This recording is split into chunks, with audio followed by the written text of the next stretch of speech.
Welcome to YLL My Home podcast. We are working towards a safe, caring community where residents are engaged and work together to promote overall wellness. What does that mean? It means that we genuinely care about being connected in our community. Creating a community where kids can grow up great. Our story.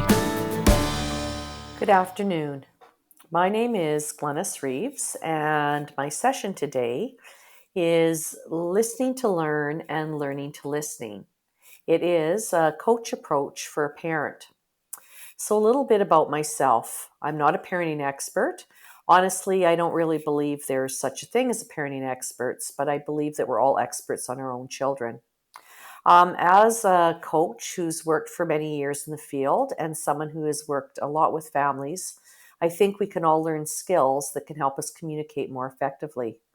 And coaching is a parenting skill that can be used to some extent at all ages, but it is especially effective once a child reaches that preteen, teen, young adult stage.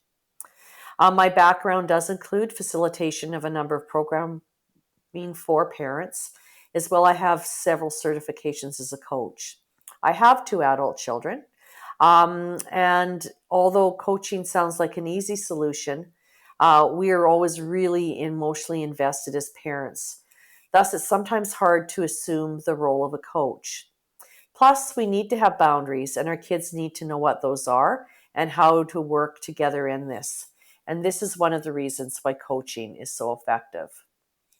So what I'd like to talk about today is a little bit about parenting styles, coaching and the application of the process for parents, some facts on sort of that tween-teen brain, and a little bit more about the coaching process. Through this presentation, I'll be using some of Gottman's work and other theorists, as well as coaching theory and some information on coaching practices. So the first thing I'd like to talk about is parenting styles. And I would like to ensure that everyone knows that this is based on Gottman's work. So here's a quote that I really like that I wanted to start the session with. I was a wonderful parent before I had children.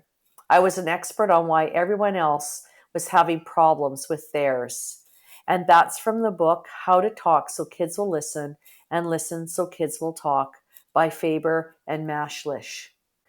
So the definition of a parenting style is it's a psychological construct that represents standard strategies that parents use in their child rearing.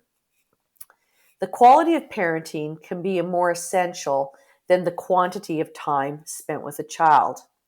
And parenting styles are representative of how parents respond to and make demands on their children.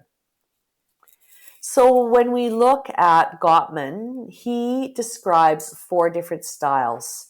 He describes the dismissive style, which would be a statement such as just get over it. The disapproving style, which is you shouldn't feel that way. The laissez-faire style, anything is okay. And the coaching style, that must have felt awful. What might you do next time? So what I'd like to do is go through each of these styles and talk a little bit about the characteristics of each of the styles. So when we look at the dismissive style, we really avoid or dismiss emotions as a parent. What happens is we miss the opportunity to connect when a child needs us most. To handle the child's emotions, a parent using the dismissive style will tell the children that there's no reason to be sad and suggests that the child is probably overreacting and their feelings aren't to be trusted. And parents tend to dismiss their own emotions, and because of that, they discourage the child from sharing feelings. If we look at characteristics of the disapproving style, what we tend to do as a parent is indicate to a child that expressing emotion is a sign of weakness, and we tend to disregard or suppress our own emotions. So we treat their child's feelings negatively because of this. Disapproving parents tend to believe that negative emotions are a waste of time, and they actually reveal bad character, and so we need to control those. And children who use negative emotions are doing this to manipulate their parents. And parents that use a disapproving style believe that emotions make people weak and a child needs to be tough to survive. When we look at characteristics of the laissez-faire style, what we find is parents who use this style tend to teach their children that all emotions are acceptable no matter how the child behaves. It fails to help children understand emotions or teach them how to manage their emotions.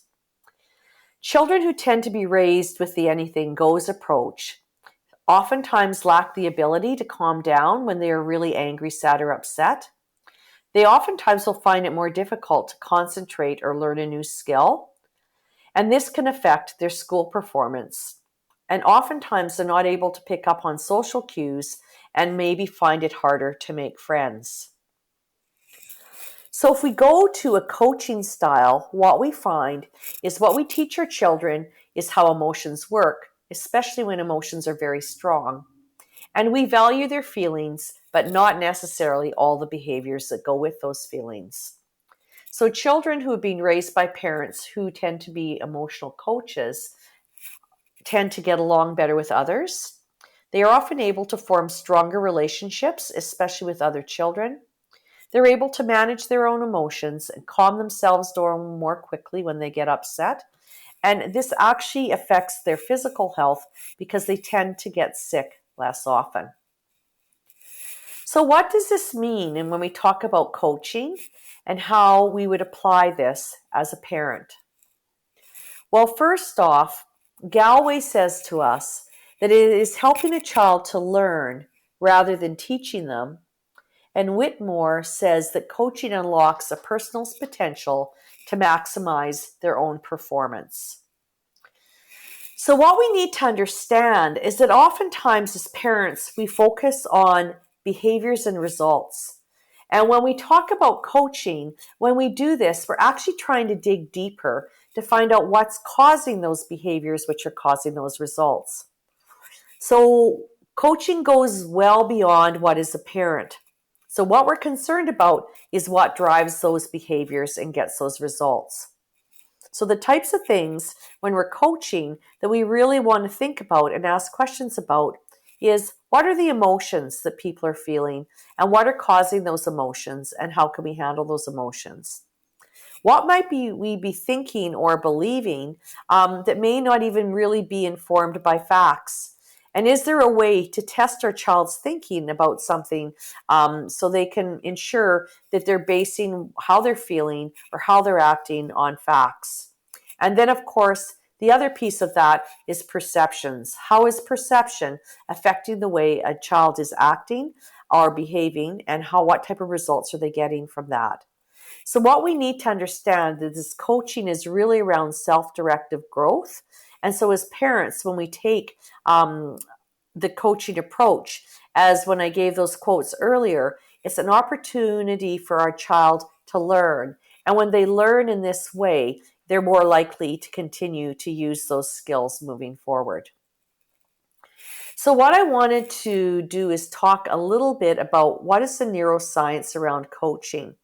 Because what we do know through research that's being done is that when people are coached, even adults, we develop new neural pathways.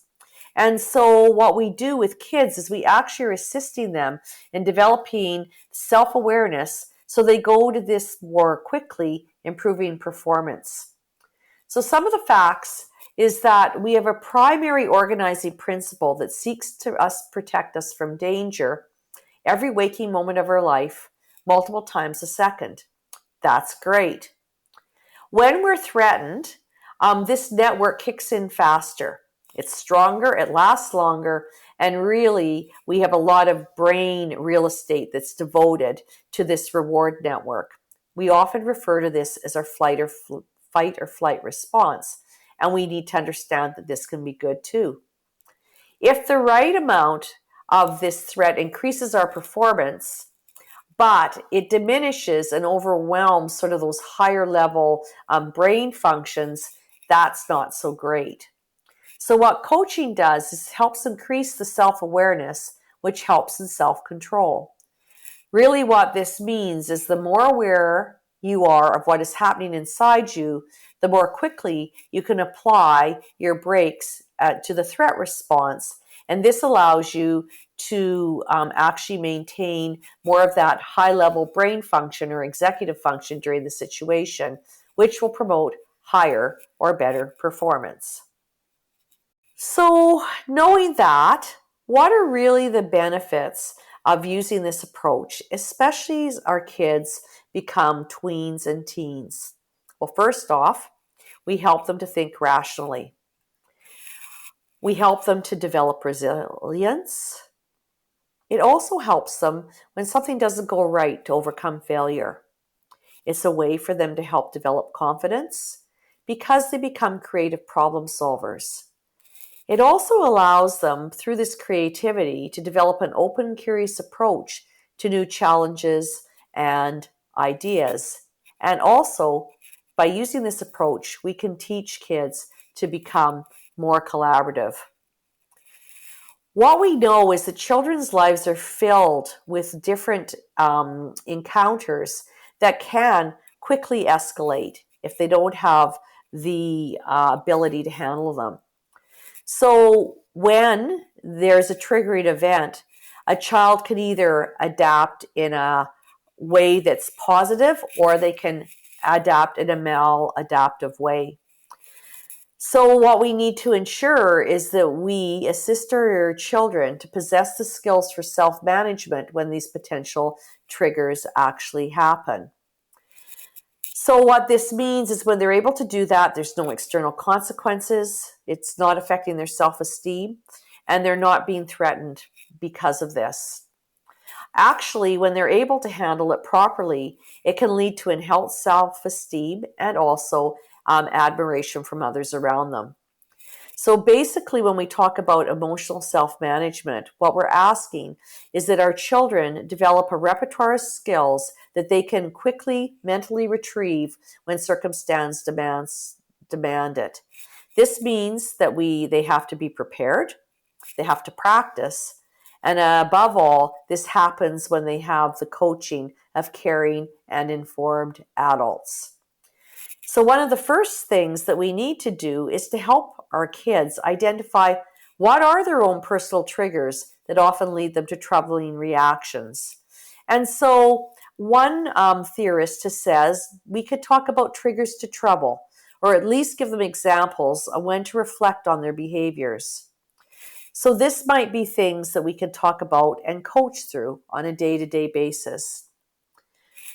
So really, coaching helps children to think rationally, and the power of coaching cannot be overestimated.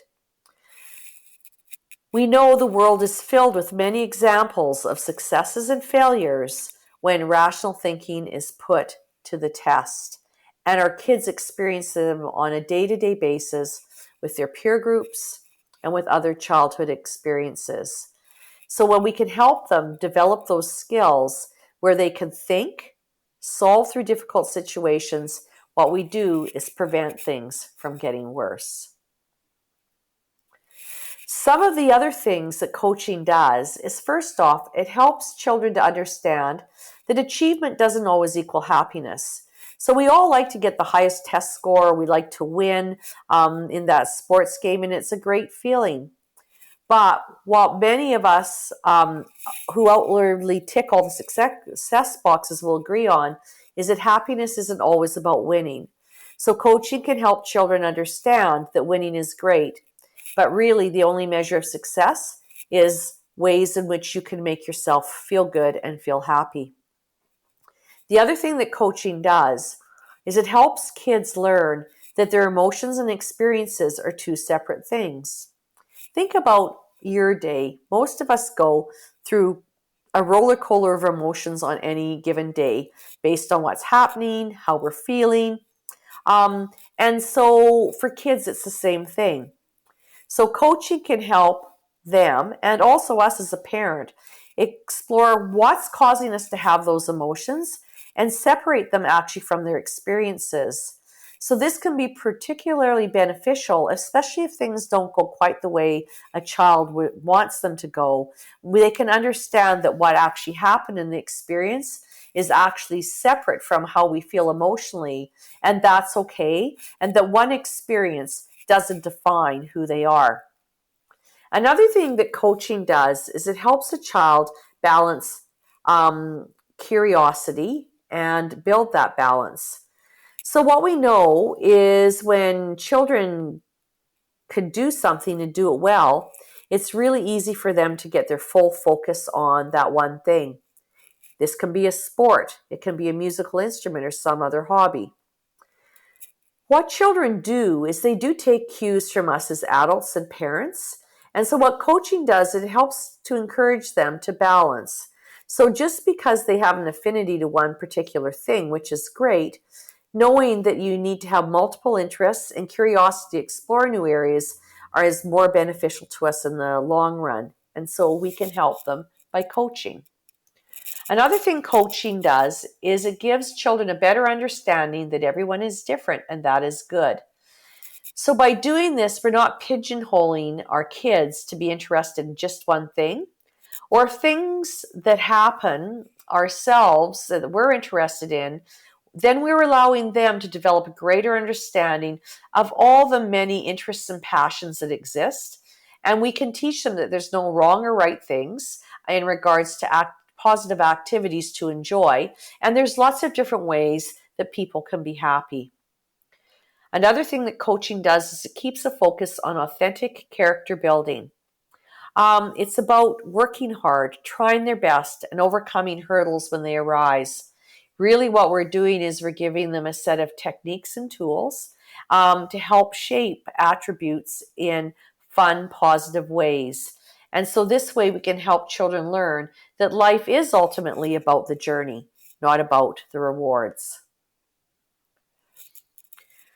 So how does coaching build skills for pre-adolescence and adolescence?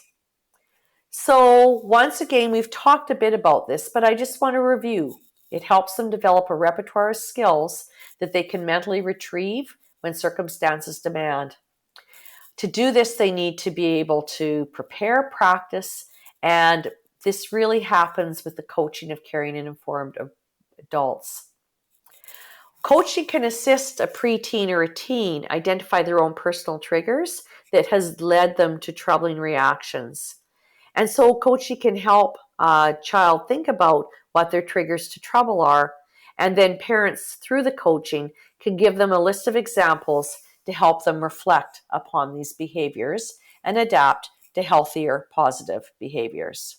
So, why don't we as parents naturally coach? Well, first off, as I said before, in my belief, there's no such thing as a perfect parent. And so that we have to learn different skills and techniques to do it. Different things happen and we react. We're all human. So first off, becoming an emotional coach takes time and practice. And don't expect that you're going to emotional coach all of the time, because there's other parenting techniques we need to use besides coaching. Sometimes you just don't have the time or the moment to stop long enough to coach your child. What I'd like to move on next are some facts that support coaching. So with the teen brain, we know what works well are rewards and novel information. We're able to do this with coaching. Coaching encourages that creative thinking and new experiences, which the teen brain craves. Remember, the teen brain does not work like an adult brain until mid-20s. I'd like to share a video that I got to watch a number of years ago when my kids were small, and this really stuck with me. They were actually doing a study in regards to reactions between adult brains and teen brains. And so what they did is they were using an MRI to watch what part of the brain fired when certain pictures were shown. And what they found was that for teens, it was always their instinctive part of the brain that fired versus the rational part of the brain, which is what was firing with the adults. And so for that reason, what it tells us is that the brain development is such that teens can't always think rationally, because the first part of the brain that wants to fire is that instinctive part. So some of the facts that I learned from previous work I've done on research of teens and behaviors and discipline is first off, fewer rules are better. Don't set rules that you can't enforce. When we impose rules with teens and preteens, the chances they're actually going to follow through is about 50% of the time. Whereas we could use that coach approach and negotiate, oftentimes the teens are going to follow through. And 80 to 90% of the time, there are rules that you're going to come up with are going to be the same as what have been imposed. But because they have negotiated it, 90% of the time is when they're actually going to be able to follow through on it. That really stuck with me, and it was something that I really tried to use when my kids were going through that stage. So we've talked a lot about the reasons for coaching. We've talked about some of the things that coaching can do. But now what I'd like to do is talk about what are the steps in an emotional coaching process that you could be using. So the two main skills we have to remember when we're coaching is first off, we have to use empathy, and second off, we have to use guidance. So when we're empathetic, this means as the parent, we have to suspend any reaction to the behavior that our child might be displaying and instead focus on the emotions they exhibit. In this part of the coaching, it's important to help the child recognize and label their emotional reactions to help them build their understanding of the emotions. The second part is the guidance. And in this, it requires guidance in explaining why the emotions have arisen. Depending on the situations, limits can still be applied to the behavior. We're not saying that you don't apply limits to your child. So making the child take a time out for a consequence of poor behavior is certainly part of the guidance. But the focus should be on guiding your child through why they've behaved the way they have in response to emotion and why the timeout is being applied as a consequence. This ensures that you're guiding and not controlling, and then also leads you to discussions on how can we do it differently next time. So first off, be aware of the emotions. And remember that children express different emotions externally, and how you respond to that really affects how they're going to continue to respond to similar situations. Secondly, you need to connect with your child. What do you do on a daily basis to ensure that you've had time to connect with your preteen or teen? And identify that emotional expression is an opportunity to develop a deeper relationship and understanding between your child and yourself. Thirdly, make sure you're listening to your child. And we do that through the use of emotions, but also in listening to help them understand why they do respond in the way they do. So when we think about communicating, we often think about what we say and how we say it, but really effective communication is so much more than that. And really one of the key things around effective communication is it involves a lot of listening, which includes asking some great open questions, not just about what you're hearing, but what are you seeing? What's the body language? What's the tone of voice? And the knowledge, which is sharing rather than telling. Depending on the age of child you're working with, we want to ensure that the vocabulary we're using is age appropriate. But as well, if we're working with our teens and preteens, baby talk is not appropriate either. So it's finding the right balance when it comes to communication and tailoring this for your children based on what you're doing to coach, and from that way you'll see great results.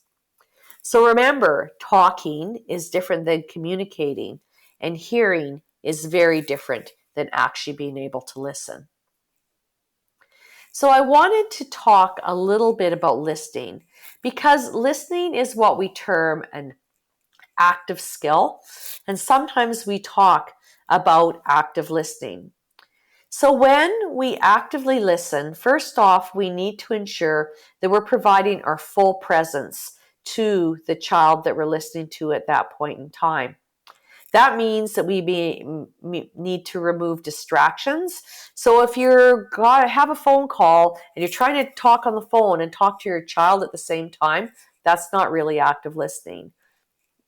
You need to acknowledge that you're hearing them.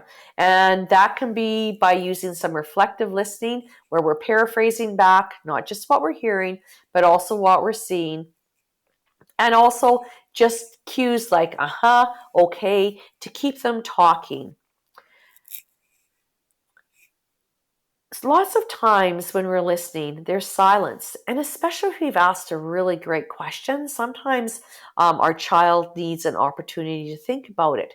Allow them to fill the silence. So, as I said before, there's a huge difference between hearing and listening. Listening is much more than just sitting there and taking in words. And just a little bit more on silence. A lot of us are uncomfortable with silence, and that's why we want to try to fill it. But actually, by leaving the silence, we naturally provoke more from our children. It's in these moments of discomfort that oftentimes the things that our child or a teen comes out with is profound and can really make a difference for them gaining some of that understanding as they move forward.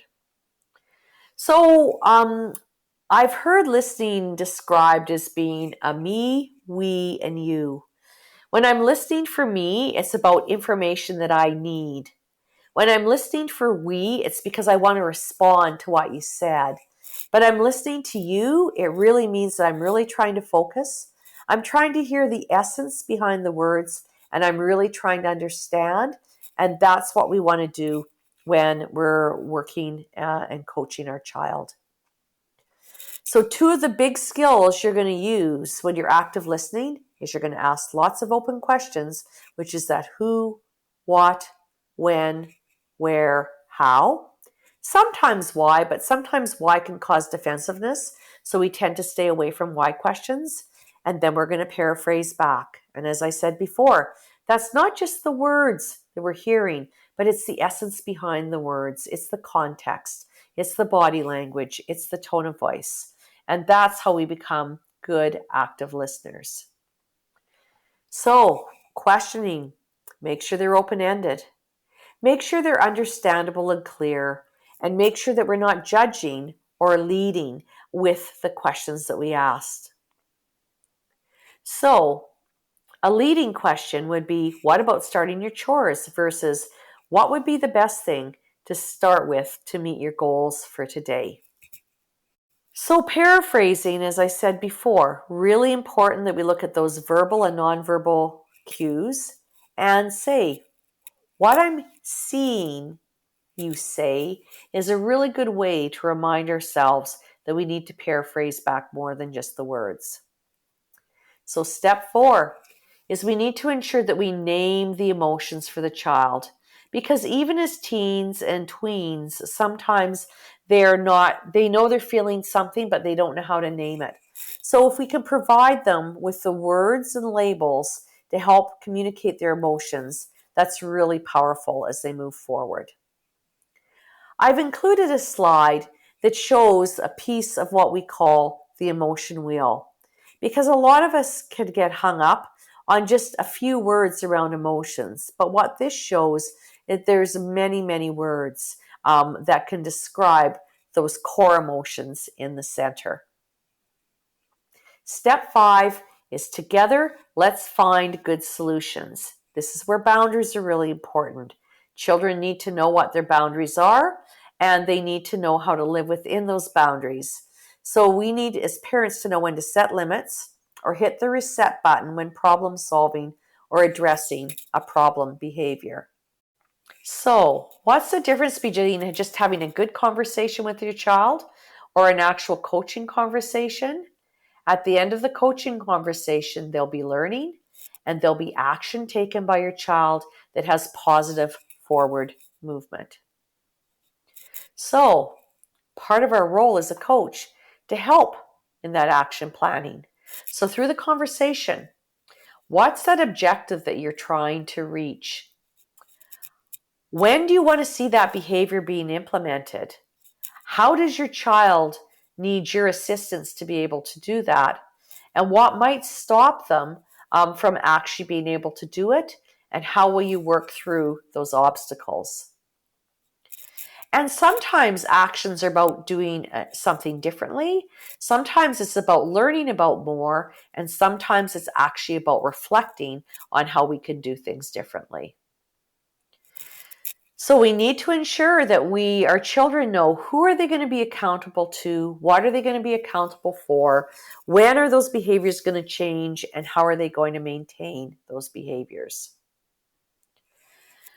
So sometimes when we coach, we'll find that our child's stuck and they're not really sure what direction to go. And as parents, we do this all the time.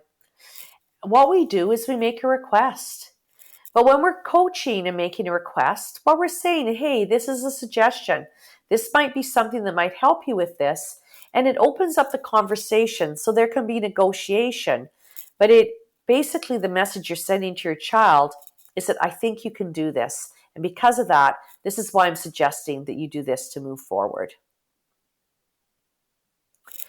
So really, when we take a look at who we need to be as that parent coach, we need to be authentic. We need to be non-judgmental.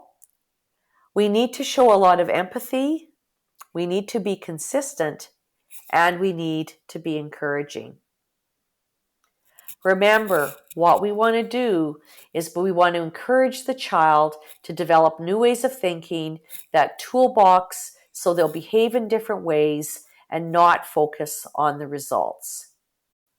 And we can encourage our children through the language we used, through spending time with them, through that development of a trusty relationship, and through recognition of a job well done. What are some tips for coaching? It needs to be fun. Kids are more actively engaged when it is fun. So make sure you use a variety of different activities when you are coaching. Make sure it's short, sweet, and you'll keep them engaged. Spend some time learning what your child's goals are. Make sure you don't decide for them, but give them the platform they need to speak up and tell you what they want. Be open to what it is and roll with it. Think about someone who coached and inspired you. What was it about their behavior that stood out for you? What did they say or do? How did you feel because of this? And try to model some of those behaviors with your own children. Explore what you want to get out of the experience. This is really important.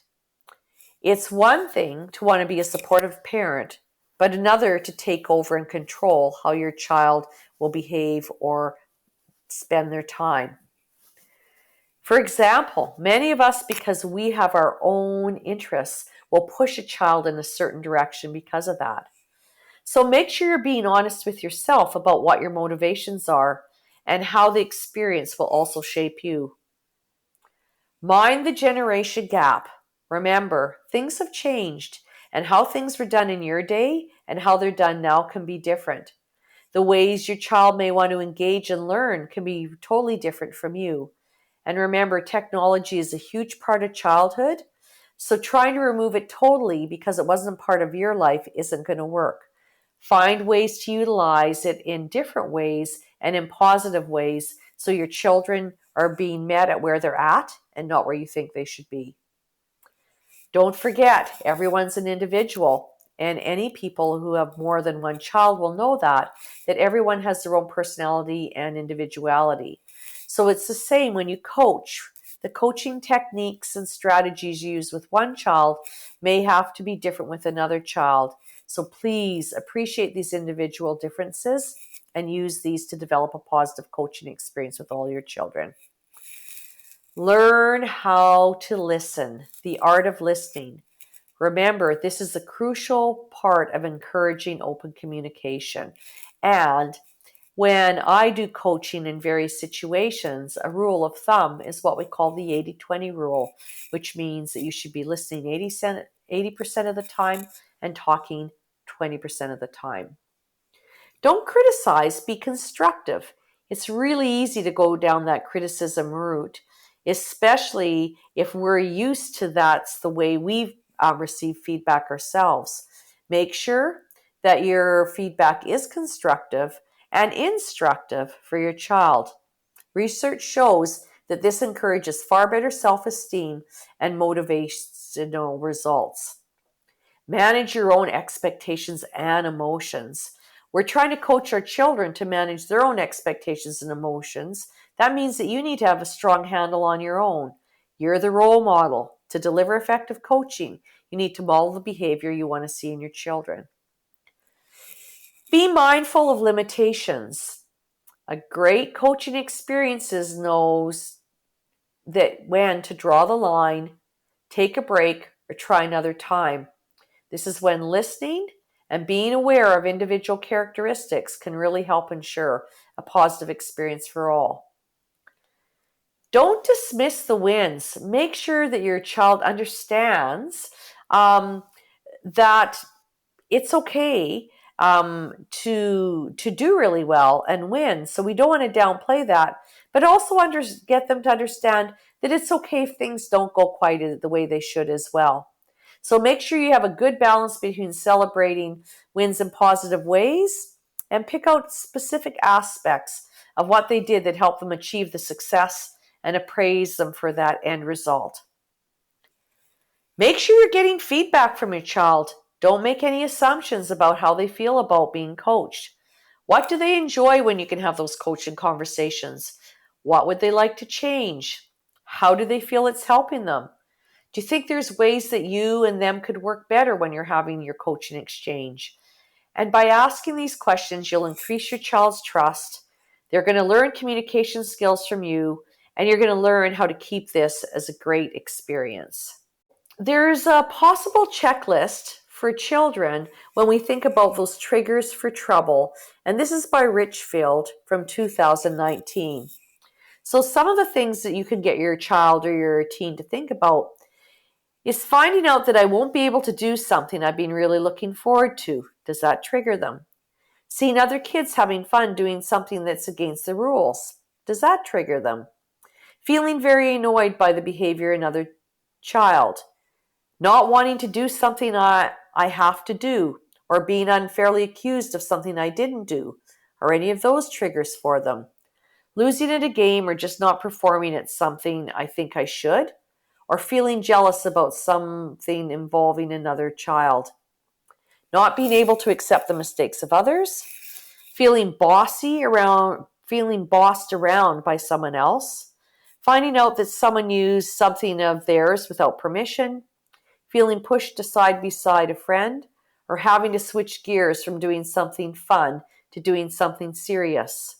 Richfield tells us that those are all possible triggers that can cause some negative behaviors.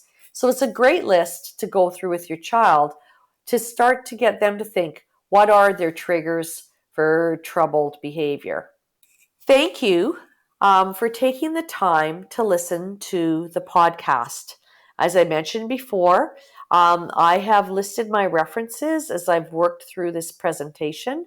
The Gottman Institute has many, many excellent resources on parenting, and always feel free to reach out to some of our local organizations in Lloydminster that work with parents on a day-to-day basis. I hope that you've taken something away from this, that you will find of value as you move forward. If you've enjoyed listening to our podcast today, please share with your friends, family, and coworkers. You can find us at yllmyhome.com on Facebook, Twitter, or Instagram. Please send us a message and let us know if you have any questions about what we are currently working on and how you can get involved, or if there are topics you would love for us to chat about related to our community.